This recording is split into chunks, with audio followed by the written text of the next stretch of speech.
first time I heard that track, and you know this, I was completely blown away by that song. It brought up so many emotions in me. I just had to be a part of doing the video. So he shows up and says, Franz, what do you want me to do here? I said, imagine you've been working like a dog for 25 years in this building and you've worked your way up to manager. I said, well, go be the boss. And he just went and became their boss. The real factory workers had no idea we were shooting a video. So in their mind, they really had a new boss. That song is inspirational. I mean, that song hits home more than any other song I've heard in a very, very long time. We were originally going to do the scene where someone just hands you your pink slip and fires you, but it's so much more impersonal when it's attached to your time card. I know the emotion, but do you want it held inside? It's literally like getting a phone call about a death in the family. When you get really bad news, you get that sick feeling in your stomach. You know, you get all hot. Everything's been stripped away from you. You're not even you anymore. Everything is just gone, washed away. Yeah.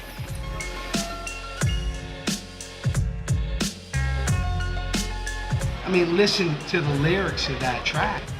What he's saying is so powerful. You see him losing his home, and he's just going through this torment. He keeps moving on, and it embodies the spirit of Philadelphia, because that's what we do. We keep moving on, and we strive to make it better. Normally when people have a good day shooting, they go out and have a little brouhaha, but I'm not really one for the fanfare. I just did what I typically do on a random Monday night.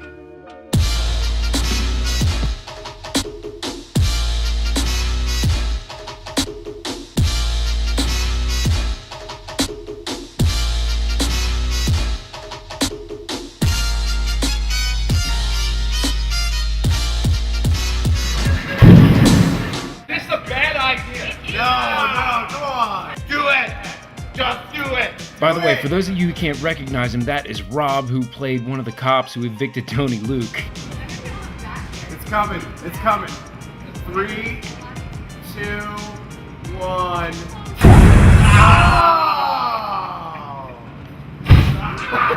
Now you might call me old-fashioned, but as soon as people start whooping out the staple gun at the fetish party, I call it a night.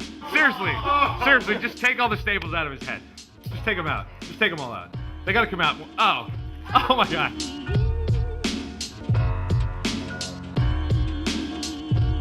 Let's talk about Scott Vogel of Terror. You motherfuckers! Set this shit off!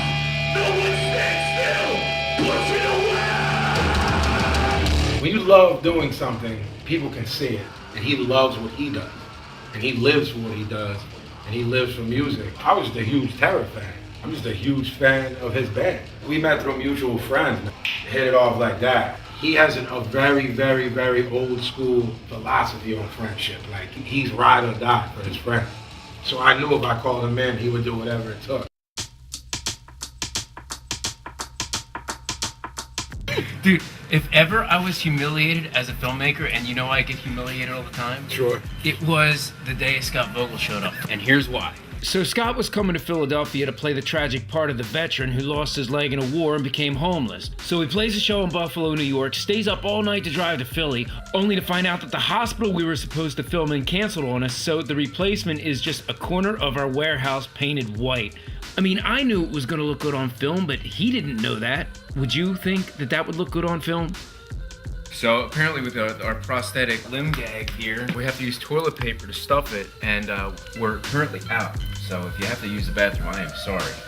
The sheets are filthy. I'm like picking lint off the sheets. Let me just move out this filthy pillow because we're gonna be shooting from behind you. Thank God he's not seeing this. How does a pillow get this stained? I don't know who came up with the idea for like binding his leg behind his back. We had to bind his leg before the pants even went on. Have you ever tried to put your pants on with one leg behind your back? I hope that never happens. He's one of the central figures of hardcore. Absolutely. We have him laying on the ground with his leg tied behind his back. Dirty streets of Philly, man. And he's trying to put on a pair of pants. He doesn't even have his pants on. action. The crutches he used were like from 1946 Girl Scout crutches. So they were meant to hold a 12-year-old girl in 1946. Where did they come from? I- Why are they the Someone crutches? found. I don't even know how we got them. So Crutches are the easiest thing to find. but the makeup girl totally has a crush on him, so she's just like feeling his dick every single chance she gets. It's like she decided in the middle of the shot she needed to sew a hole in his pants where his dick was. Right, he's playing a bum, which Yeah. you would of course have a hole. Yeah, he's homeless. I really started to feel bad when he had to do his wardrobe change on the middle of the street. He takes off his pants, puts them in the car, and Doug takes the car, not realizing that he's taken Scott's pants. So Scott has to stand in the middle of the street for an hour with no pants on. Where was Doug the whole time? Eating a cheeseburger across town at his favorite cheeseburger joint. Well, Scott, how do you feel? I feel like I didn't know what I was getting roped into here. Now let's talk about Gina Lynn. Yeah, let's. You have to understand that the whole reason Scott is keeping it together this long is the fact that his character's girlfriend is played by the lovely Gina Lynn, and he's scheduled to have a sweet, sweet makeout session with her on camera later on in the day.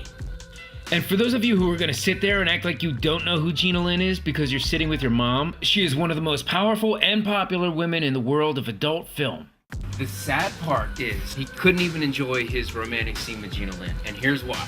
On the military base, when I told Doug I wanted to shoot on the water, Right. for some reason he thought I meant in front of the shit refinery. No, Doug, no, I wanted to shoot in front of the beautiful, picturesque waterfront where there's the battleship and the blue sky. So very unfortunately, the permits we had were for the shit refinery, not the battleship. Doug, what were you thinking? I'm like, I didn't come to not shoot in front of that battleship. Absolutely. But the battleship is heavily guarded and has a humongous fence in front of it. So me and Scott climbed the fence. We have like 3 minutes to get the scene before we get arrested.